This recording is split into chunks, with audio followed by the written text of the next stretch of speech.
में फ्यूज़ क्या है, कैसे काम करता है, क्यों यूज़ करते हैं और क्या एडवांटेज है इसका यूज़ करने का। ठीक है, तो अब आप तो अपने घरों में सेफ्टी के लिए यूज़ करते ही होंगे, तो क्यों यूज़ करते हैं आज हम लोग देखने वाले हैं। फ्यूज़ एक इलेक्ट्रिकल सेफ्टी डिवाइस है, तो उसका सिंबल देख लो, कुछ इस तरह से होता है फ्यूज़ का सिंबल। और ये सेफ्टी जो है ये प्रोटेक्ट किन चीज़ों से देगा, तो ये सेफ्टी और प्रोटेक्शन देगा, जैसे कि शॉर्ट सर्किट हुआ, जैसे कि हाई वोल्टेज हुआ और overload. Short circuit, high volt और ओवरलोड ये क्या है, तो ये अलग टॉपिक पे मैं क्लियर करूंगा इसको। फिलहाल हम कंसंट्रेट करते हैं फ्यूज़ पे। तो इन सब की वजह से फ्यूज़ हम यूज़ करते हैं, प्रोटेक्शन हमें मिलता है इन सब चीज़ों से। अगला पॉइंट देखते हैं, करंट के लिमिट ज़्यादा ना हो जाए इस वजह से लगाया जाता है। तो हमने देखा अभी वोल्टेज, तो फिर करंट कैसे। ओम्स लॉ आपको पता ही होगा कि वोल्टेज बढ़ेगा तो करंट भी बढ़ेगा, तो इस वजह से हाई वोल्ट मतलब वोल्टेज जब ज़्यादा होगा तो करंट भी ज़्यादा होगा, और जब करंट ज़्यादा होगा तो सेव करने के लिए, बचाने के लिए, हमारे इक्विपमेंट को बचाने के लिए ये फ्यूज़ लगाया जाता है। नेक्स्ट पॉइंट देखते हैं, जो ये फ्यूज होता है इसका वो मेल्टिंग पॉइंट यानी गलनांक जो होता है, हिंदी में बात करें तो गलनांक मतलब पिघलने लगता है गर्म होके, हीट होके, तो उसका मेल्टिंग पॉइंट बहुत लो होता है इस फ्यूज का। तो फ्यूज हम लोग लगाते हैं इलेक्ट्रिकल सर्किट में, जहाँ पे डिवाइस को सेफ्टी दे। जैसे कि एक फिगर में दे रखा हूँ, यहाँ से बल्ब है, यहाँ से जब करंट जाएगा इस पे, तो ये स्विच है, ये फ्यूज रहा।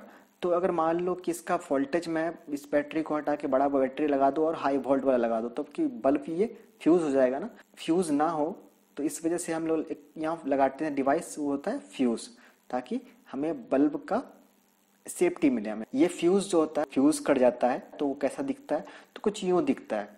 आप देख पा रहे हो यहाँ पे सिलिंड्रिकल ग्लास के शेप में, और दोनों साइड में मेटेलिक जो कैप होता है, मेटेलिक होता है। इसके बीच में जो वायर होता है वो ये वायर टूट जाता है इस ग्लास के अंदर, हाई वोल्ट और शॉर्ट सर्किट या फिर ओवरलोड की वजह से। इसके बाद जान लेते हैं फ्यूज का एडवांटेज क्या है। तो ये बहुत सस्ता है, बाकी जैसे कि सेफ्टी डिवाइस और भी बहुत सारे हैं, एमसीवी, एलसीवी, एसपीडी, तो सबके मुकाबले में ये डिवाइस जो है बहुत सस्ता है, बहुत चीपर है, बहुत सस्ता है, लो मेंटेनेंस है इसका। बाकी डिवाइस से बहुत कम टाइम लेता है सर्किट ब्रेक करने के लिए। जब सर्किट हमारा पूरा होता है उसका, बाकी डिवाइस से, जो सर्किट ब्रेकर होते हैं बहुत सारे सेफ्टी डिवाइस, उससे बहुत कम टाइम लेता है फ्यूज। इस वजह से इसका ये एडवांटेज है। अगला एडवांटेज है, ये बहुत सिंपल है, इसको ऑपरेट करना जो है बहुत सिंपल है, इजी तरीके से हम ऑपरेट कर सकते हैं, वो भी हम देखेंगे अभी कैसे।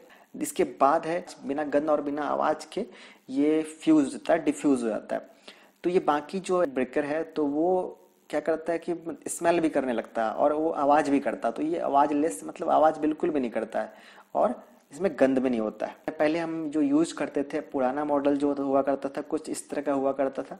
इसमें बीच में हम एक कॉइल लगाते थे, एक वायर लगाते थे, इस पे लगाते थे, क्रॉस करके फिर इसे इसमें डाल देते थे।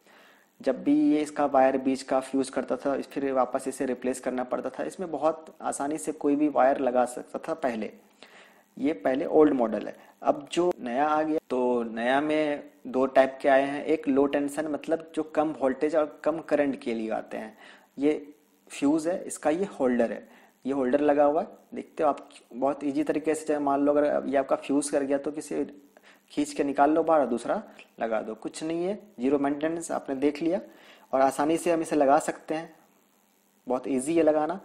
इसके बाद देखते हैं हाई टेंशन फ्यूज, जैसे कि बड़े बड़े आप देखी हो खंबे में बहुत हाई वोल्टेज वाला जो वायर होता है, उसमें भी फ्यूज लगाया जाता है। तो फ्यूज कुछ इस तरह का होता है, जो सर्किट होता है, जो वायर देख रहे हो, एक वायर इधर से आया है, इधर से बाहर निकला, इसके बीच में ये कनेक्शन कहाँ से, यहाँ, इसके बाद ये बीच में फ्यूज लगाया गया है, फिर इधर से आउटपुट।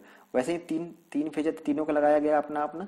वैसे ही यहाँ देख पा रहे हो, ये अलग लूप है, ये अलग लूप है, बीच में ये फ्यूज लगाया गया, यहाँ से ये फ्यूज लगाया गया।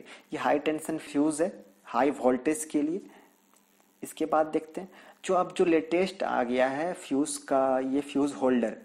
तो ये कुछ जस्ट लाइक एमसीबी की तरह दिखता है। मैंने इसका भी वीडियो बना रखा है, अपलोड कर रखा हूँ, मैं आपको वीडियो में के एंड में दे दूंगा, 4 वीडियो सजेशन में आएगा, तो उस पर क्लिक करके आप इसके बारे में डिटेल्स जानकारी ले सकते हो। मैं स्पेशली इस फ्यूज होल्डर पे अलग से वीडियो बनाया हूँ, मैं इसके बारे में बताया हूँ मैं, ठीक है। तो आप उस पर क्लिक करके भी देख सकते हो। ये इसमें बहुत इजी है। फ्यूज जो ये देख रहे हो ग्लास ट्यूब, तो इसको इसके अंदर डालते हैं और ये लगा देते हैं, जस्ट लाइक एमसीबी की तरह होता है ये, आप उस वीडियो में देख सकते हो, उसके बारे में डिटेल्स में जानकारी ले सकते हो।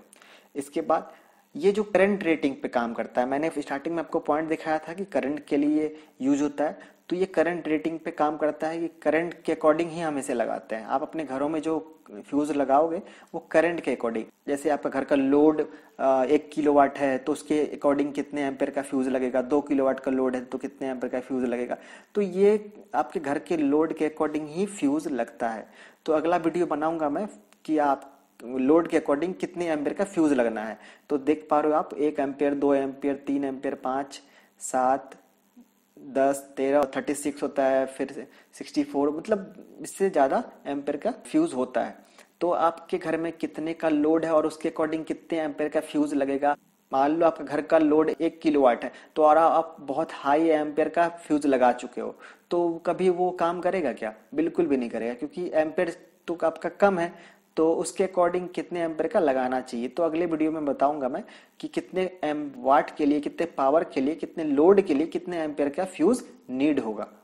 ठीक है, तो इस वीडियो में हमने जाना फ्यूज के बारे में कि फ्यूज कैसे काम करता है, फ्यूज क्यों लगाना चाहिए, फ्यूज का एडवांटेज क्या है, और फ्यूज